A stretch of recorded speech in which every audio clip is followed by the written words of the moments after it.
आपने मेरी कविता सिसकता गांव का प्रथम भाग सुना।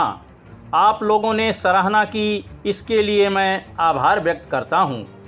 अब मैं सिसकता गांव का दूसरा भाग आपके समक्ष लेकर आया हूं। इस भाग में गांव ने जिस व्यथा का वर्णन किया है, क्या उसका समाधान पथिक के द्वारा हो पाया?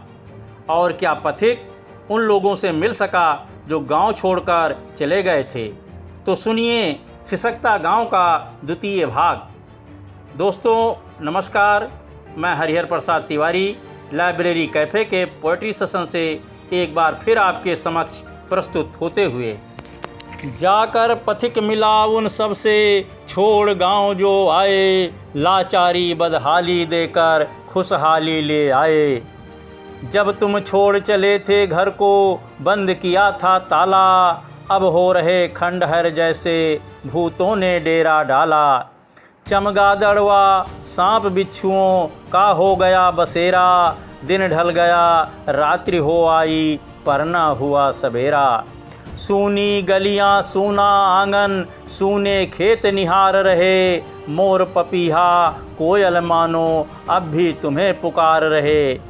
खेत तुम्हारे बंजर हो रहे, सूखा कुएं का पानी, भूल गए तुम माटी अपनी, यह कैसी नादानी। गुल्ली डंडा और कबड्डी लुका छिपी तुम खेले, गाँव की पगडंडी थामे जाते थे तुम मेले। दादा दादी से पैसे लेकर फूले नहीं समाते, बन जाते धनवान इधर से उधर बहुत इतराते। जामुन आम बेर के मीठे फल भी तुमने खाए, क्या है दशा आज हैं कैसे कभी सोच तुम पाए। बूढ़ा बरगद आज वहीं है हरा मस्त मत वाला, कुछ पल वहाँ ठहर जाता है आने जाने वाला।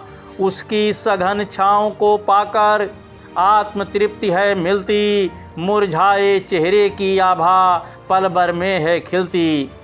वो भी आस लगाए बैठा कब तक तुम आओगे, उसका गौरव उसकी गरिमा कब तक तुम लौटाओगे। सुनकर व्यथा पथिक से सबकी आंखें नम हो आईं, कुछ पल सब स्तब्ध रह गए बहुत उदासी छाई। सुनो पथिक तुम परम स्नेही, मेरी आंखें खोली, मेरे पत्थर दिल में तुमने मानो मिश्री घोली। बोले वह संवेत स्वरों में, हमने घर क्यों त्यागा, स्वयं स्वार्थ हित सोया था मैं अब तक क्यों ना जागा। सुप्त हुआ पुरुषार्थ जगाकर हमको दिया सहारा, हे पथिक सचेत किया तुमने ऋण हम पर रहा तुम्हारा। करुणामयी व्यथा सुन करके उन सब का दिल पिघला, द्रवित हुए अंतर्मन से बस एक शब्द ही निकला।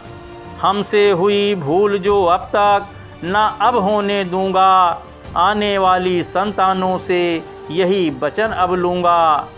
छोड़ो गांव शहर को जाओ पैसा खूब कमाओ, छोड़ो गांव शहर को जाओ पैसा खूब कमाओ।